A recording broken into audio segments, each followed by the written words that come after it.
This program contains material that may be disturbing to some brawlers. Undertaker discretion is advised.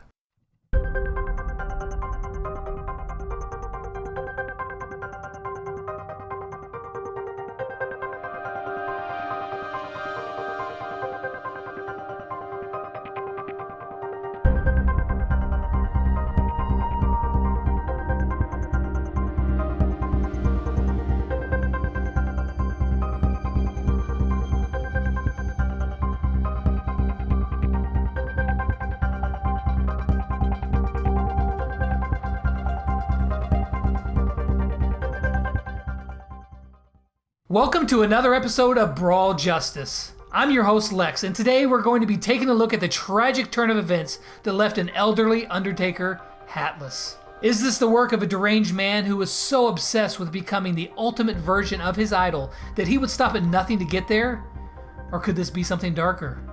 Something more sinister that someone in power at a multi-billion-dollar corporation would have stopped at nothing to get rid of that headwear? That's what we're going to try to find out today, but before we do that, we have to go back to the origins of the story. Mortis was first thrust into the spotlight back on June 15th, 2017. He was a mysterious contender in the Brawl world. He was powerful, fast, and deadly. Feared by all in the arena, he was a ferocious competitor. But when the brawling was done, he kept to himself. He was often seen hanging out with his only true friends, his bats. These loyal creatures were left homeless when the hat was stolen. Their home was just ripped away from them. I mean, we tried to reach them for a comment, but as it turns out, bats can't talk. So let's look at what we do know. On September 26, 2018, the Brawl community eagerly awaited word of the new update coming to Brawl Stars. What they found out, however, was shocking. Mortis had been redesigned, yet an iconic feature was missing: his hat. While some people didn't mind the change, others were outraged. So where exactly did this hat go? Ryan Lighton, the community manager of Brawl Stars, held a question and answer on Instagram not but 6 weeks ago, and in this video a key piece of evidence was unearthed. It prominently showed Mortis and his new design, but his hat was securely in place. So sometime between 6 weeks ago and now, his hat was ruthlessly taken from him. Then on September the 26th, 2018, a shocking turn of events took place. Unbeknownst to the Brawl community, this came across the airwaves.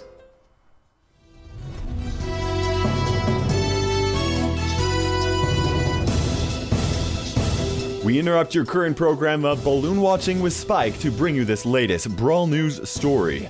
Less than 3 hours ago, Mortis's hat was stolen from him while he was in the cemetery. This can only be described as a capital crime. Jerry, capital crime? Like a hat? No one's gonna get that. Now, while the Brawl authorities are trying to keep a lid on this atrocity, we've just got word that a suspect is being pursued in connection with the theft. Let's go ahead and send that to Chopper 4 to get the scoop. Yeah. Okay, you can see the guy is now on foot running across this big expanse of the interchange at Winter Road. Police are going to zero in on this guy pretty quick. You can see the patrol cars come out, and this is not going to work out well for him at all in that big open field. Well, there you have it, fellow brawlers. Could this CanYaDigIt be the perpetrator, or could there possibly be other parties involved with this dastardly deed? We'll keep you posted, but for now, I think Spike just spotted a blimp and is currently trying to find a way to hug it. Now that's pretty damning evidence that CanYaDigIt had a hand in this, but there are two sides to every story. We have two eyewitnesses that were at the cemetery when the crime went down. We managed to get a hold of them. However, for fear of their lives and their Brawl Stars accounts, they asked to remain anonymous. I saw a guy. He was short. He was wearing a beanie and sunglasses. And he just took the hat and ran. So it seems that someone was seen taking the hat, but that testimony may leave us with more questions than we started. First off, she said the perpetrator was short, but she also said he was wearing a stocking cap and sunglasses. The evidence is conflicted. Digit stands at 6 foot tall, as clearly shown in this mugshot. For sure not short. However, he has always been seen with his hat and glasses on. So, could there be a second party involved here? We were able to obtain the 911 call that was made at the time of the incident, and I warn you, if you're a fan of fedoras, you may want to look away. 911. My hat. They took my hat. Hello, stay calm. What's going on? I just told you, they took my hat. I need you to calm down. I'll help you. That doesn't sound like you're helping me. Where are you? I'm at the cemetery. I think they're coming back. Oh, I can see them. All day, every day, 24/7. If you notice in the background, we hear not one, but two voices. All day, every day, 24/7. Was that audio interference? Or is there more to this story than we realized? After scouring police records, we found a young girl who was on her way to the park when she caught a glimpse of the alleged crime. I think I saw two people lurking around the cemetery. I didn't get a good look at him. It all happened so fast. So there were two people involved, but who could be the second person?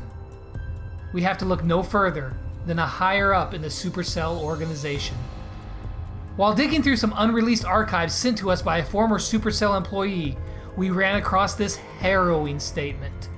Our decision was Mortis Hat. or kill the game. Clearly, Ryan has an agenda. To dig deeper in this, we met up with that whistleblower. Once again, he asked for his identity to remain anonymous for safety reasons. So yeah, one day, Ryan came in all of a sudden. He kept on talking and talking about how he wanted Mortis's hat to be gone. It's like he was crazy or something. He just kept on going back and forth, mumbling to himself, looking at the ground saying, I want Mortis's hat gone. It was really weird. Could Ryan be the fun-loving guy that we all know? Or is there a darker side? Could this be the work of a disturbed individual? Or does the evidence of Digit fleeing from the Brawl authorities reign supreme? Well, we reached out to Digit's mother to provide some context. Well, he's really a good kid. For some reason, he really liked his stocking cap and his sunglasses. That started at a very young age. He's not the monster people are making him out to be.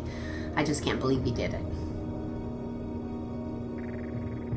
The other day when I heard him on the phone and he was saying, I won't let you do this. I won't let you do this. He just kept saying it over and over and over again.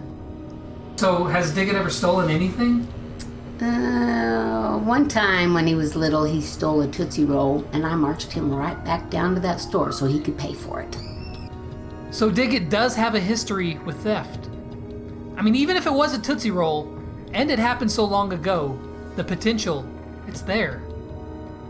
With more questions than answers, we paid a visit to the man himself, who is currently being held in the Hard Rock County Jail. I appreciate you coming down here to help me with the exonerations, Lex. So just level with me, Digit. Did you do it? I ain't saying nothing until my lawyer gets here. Well, if you're innocent, Digit, why do you need a lawyer? Man, you know all the greats gots to have their lawyers, Johnny Cochran for OJ and all that stuff, yo, because I'm innocent. I didn't do the crime, I ain't gonna do the time. Yeah, you know, I might have had some troubles back in my younger years. I stole a Tootsie Roll one time. It's true, I did. But you know what? I learned from my mistakes. But also, that Tootsie Roll was good. I don't know, Digit. The evidence is pretty clear. You were running from the Brawl authorities with Mortis's hat. Yeah, you know, I was set up, Lex. I was set up. That was a job. They planted that hat with me, and I care so much about the hat that I took it with me. I know what it looks like, but it wasn't me, yo. I didn't do it. So where does that leave us? I mean, clearly there are conflicting stories. We reached out to Ryan for an interview, but he declined to respond. What we do know is that there is a lovable man who is hatless. There are bats that are homeless. We may never know who committed this crime, this inhumane act. Be sure to subscribe to this channel, and I'll bring you any news regarding the beloved fedora. Until next time, I'm Lex for Brawl Justice. Stay safe and brawl on.